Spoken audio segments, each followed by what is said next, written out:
who's the coroner for Jefferson Parish. As we know, we had an incident that occurred yesterday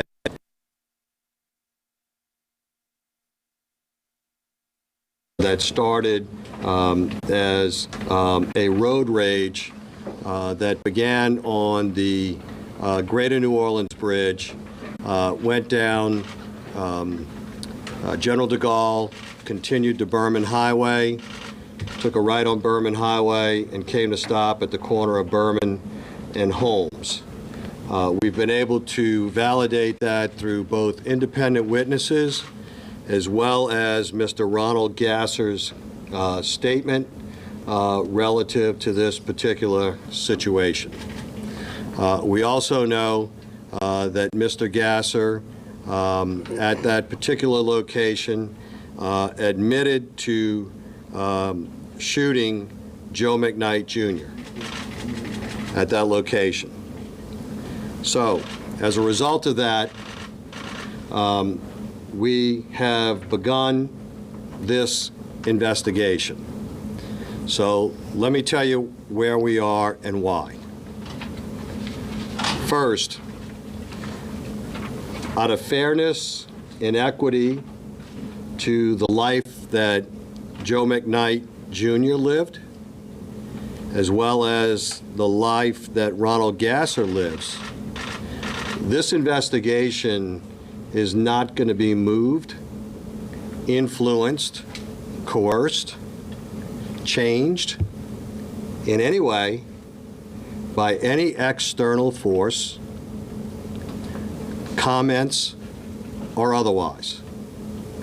I can't control what's on the social networks, and if we want to continue to be silly, that's fine.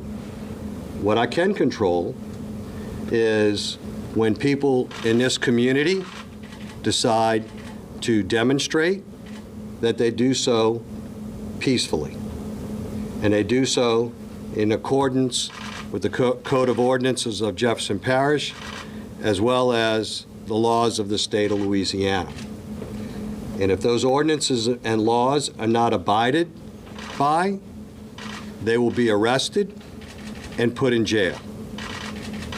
Because if we are truly worried about fairness and equity to all the parties involved, they will allow this investigatory process to proceed in the deliberate and credible manner that it should and will be conducted in that fashion, like all other investigations, not unlike the reputation that this organization has had for dozens upon dozens of years.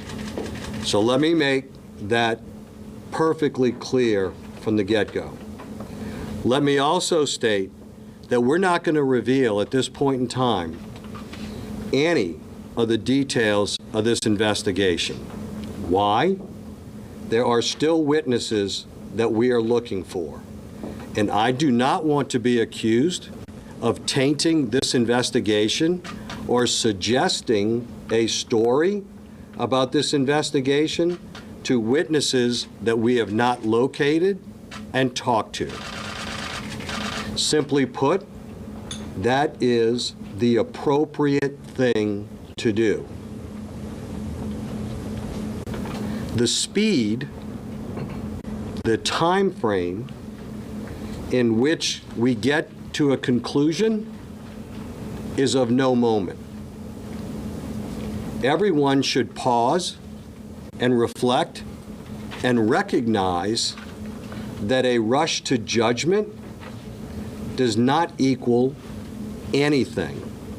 In fact, in the criminal justice process, if you do not dot every I and cross every T, and there are deficiencies in what you do from an investigatory standpoint, it has dire consequences. So out of an abundance of caution and out of respect to both the decedent, Mr. Joe McKnight, as well as the individual who shot and killed Mr. McKnight, Mr. Ronald Gasser. That's the way it has to be. And it can be no other way. In fact, to even belabor this point even more, we just finished the autopsy roughly 2 hours ago, which is a very important portion of the investigation, and it would be completely premature in this kind of case in order to reveal anything prior to that. And in fact, they are still reviewing their results. I can't help but comment when listening to the radio and the comments on the social networks. Anytime a statement starts with, "I feel," you're often running on a very dangerous trail.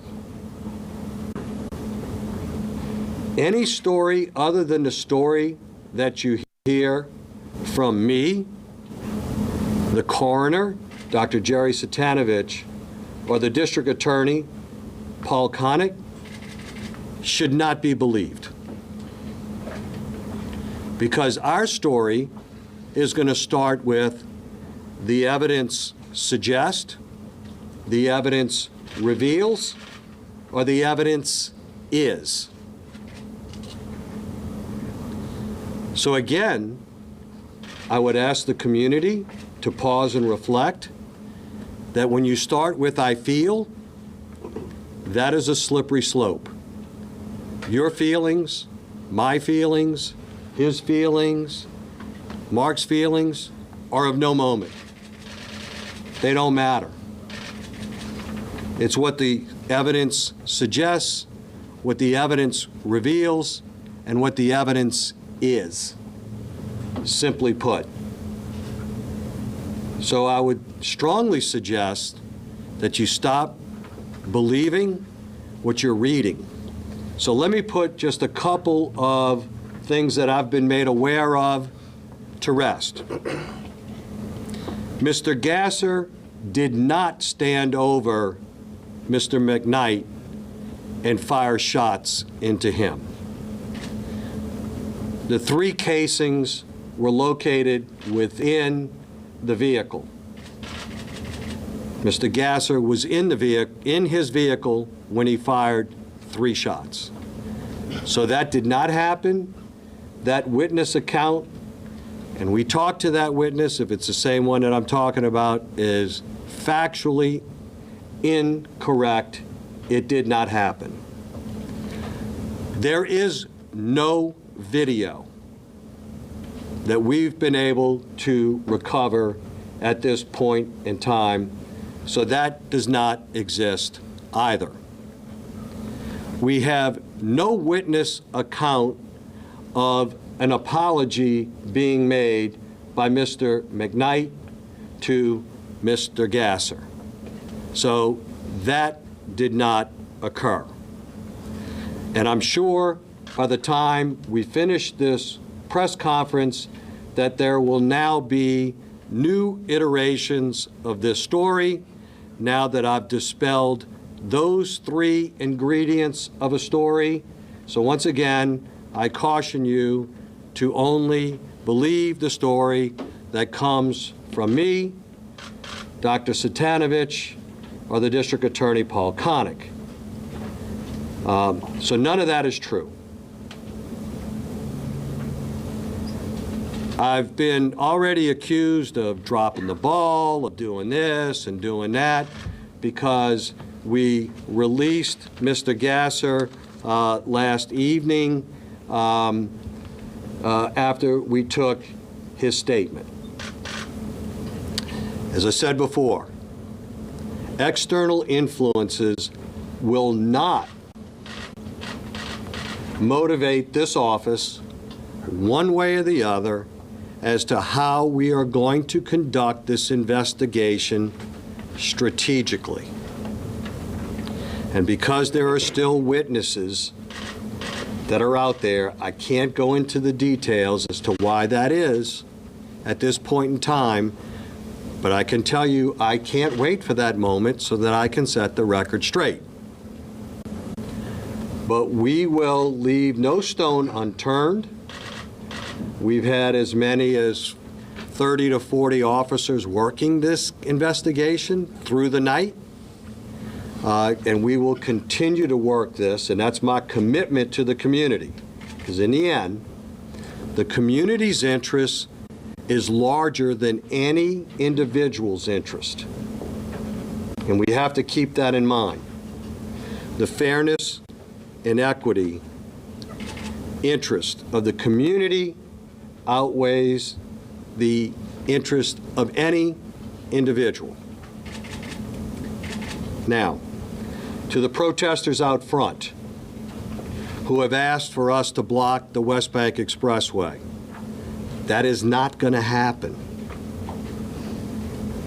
In 20 minutes, you will be given a command to not obstruct the main travel portion of the West Bank Expressway.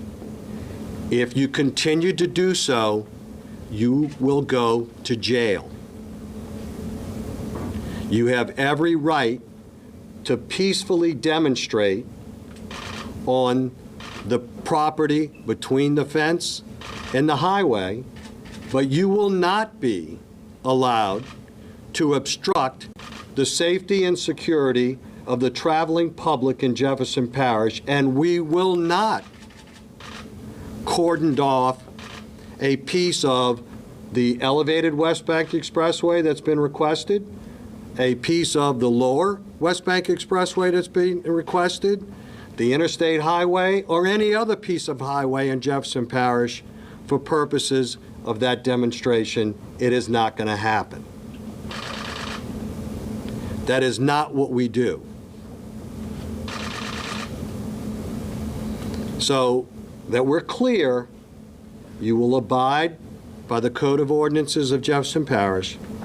You will abide by the state statutes of the state of Louisiana, and we can do this in an appropriate way, and I am more than willing to work with you so that you can get your message across, but it's not going to be to the detriment of the other citizens of Jefferson Parish, and it's not going to be in violation of any existing laws. So I'll turn it over to the coroner at this point in time that will give you some preliminary results as it relates to the autopsy. Good afternoon, everybody. I was at the scene yesterday, and this morning the autopsy was performed by Dr. Dana Trosclair at my office with myself in attendance. I'll give you a brief rundown of the wounds that Mr. McKnight suffered. First, he had a wound to his left hand with a grazed wound to the knuckle of the third finger on his left hand, which subsequently entered the index finger and exited on the palmar side of his index finger. That was wound number one. Wound number two is an entry wound to his right shoulder that went into his right lung cavity, punctured his right lung, and was entered here and lodged around the 9th thoracic vertebrae laterally. It was palpable under the skin, but still in his body. The third gunshot was right below his right nipple, just a little medial to his right nipple. It entered into his chest, down into his liver, and went through his liver and into his kidney, through his liver, and exited in his right low back at the L1 level. That's the three wounds that Mr. McKnight had. I can tell you I've spoken extensively with Dr. Trosclair and looked at it myself. The wounds are not consistent with being shot from above while on the ground. And that's all I have to say at this point. Clark, do you have anything you want to say? Look, I'm just here just to say that it shouldn't be a rush to judgment, that the facts are still coming out, and that we should base it on facts and not Facebook and other social media. I pray for the McKnight family and continue to pray for them. And remember that we lost someone in this. Rather than putting out misinformation, we need to focus on the facts. That's all I have to say. Thank you. Thank you, Councilman Spears. I appreciate your support and would ask that, the rest of the community support us in this endeavor as well. And I echo his comments to the McKnight family, having followed Joe McKnight Jr.'s career for a long time. I'll be happy to answer any questions that anyone may have. Sure. Rob? Can you say what may have precipitated the chase? That we're still trying to put all of that together. Preliminarily, it may have been simply cutting one off in front of one recklessly while driving on the bridge. Can you Sure. say who There's was a cutting question who we've off? been getting in the community, I think you could clear up. Some are asking why, if he admitted to shooting him, was he released? Why couldn't he have been held while you investigate? They don't understand that. Could you clear that up? In this state, there are some relative statutes that provide defenses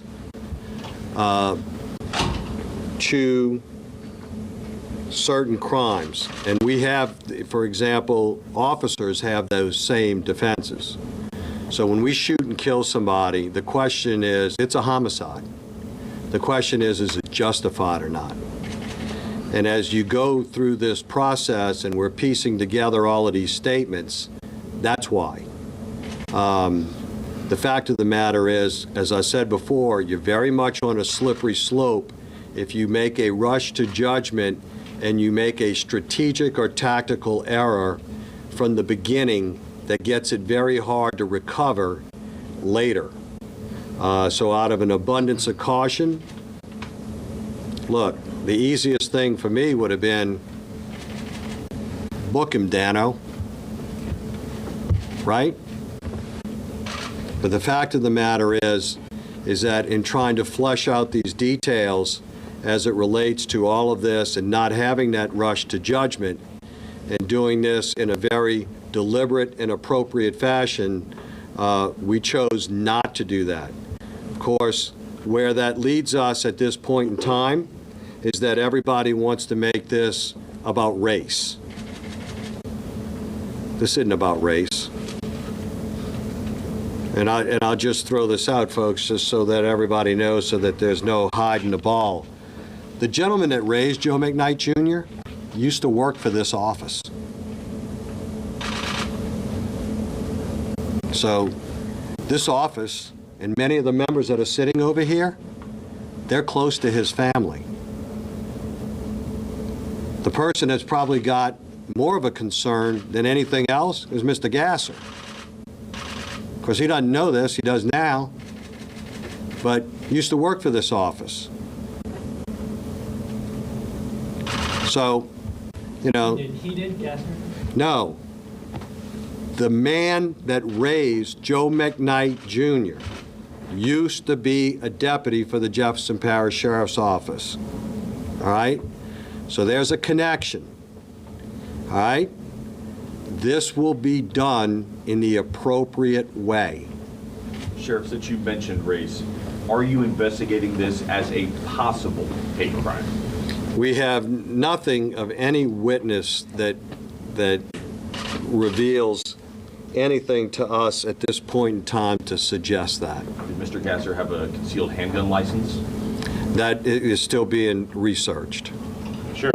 You mentioned that McKnight's, the man who raised McKnight used to work for the office. Does Gasser have any kind of law enforcement background or connection? Not that we're aware of.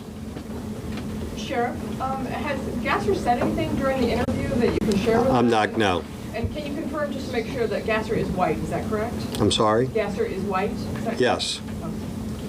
Sheriff, maybe if you could explain how charging decisions are made, just because Mr. Gasser was released from custody, you still have a lot of time to build a case, and you still have a lot of time to charge him if that's what the evidence shows. Oh, absolutely. I mean, ultimately, we would, if we were to book him, we would end up in a preliminary examination, and we would have to reveal certain things at that point in time and prove that we had probable cause for an arrest that would have been the standard. And the fact of the matter is that we felt, as of last night, out of an abundance of caution, we did not want to get to that threshold at that point in time. So, I mean, people can Monday morning quarterback what we've done. Mr. Gasser is not going anywhere. He has been completely cooperative with us in every request that we have made. So that's not the issue. Simply put, the issue at the end of the day is that we will do a very thorough and deliberate investigation. Does Gasser have any record? Gasser has, I believe, an issue that's 10 years old, and I'm not sure of all the details of that. Can you give Can us, you explain Ms. Muir? the state's stand your ground law, and do you think that ultimately may apply in this case?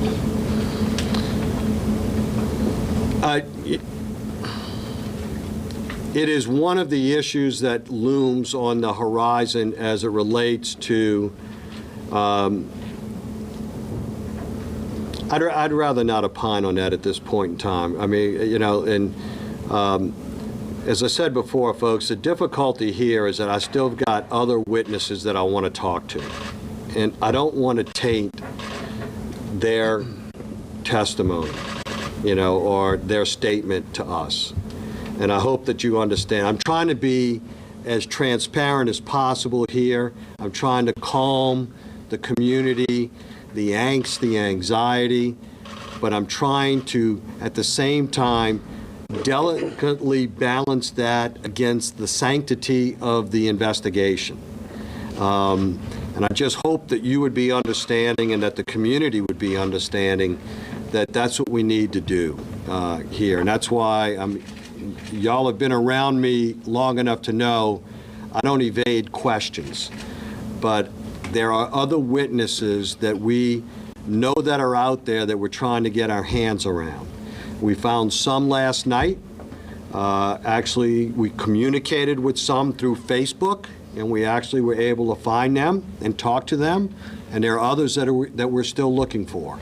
So, and we will continue to give you updates as we have relevant information that we can provide. Were any So weapons found in the search of McKnight? thank you very much. Appreciate it.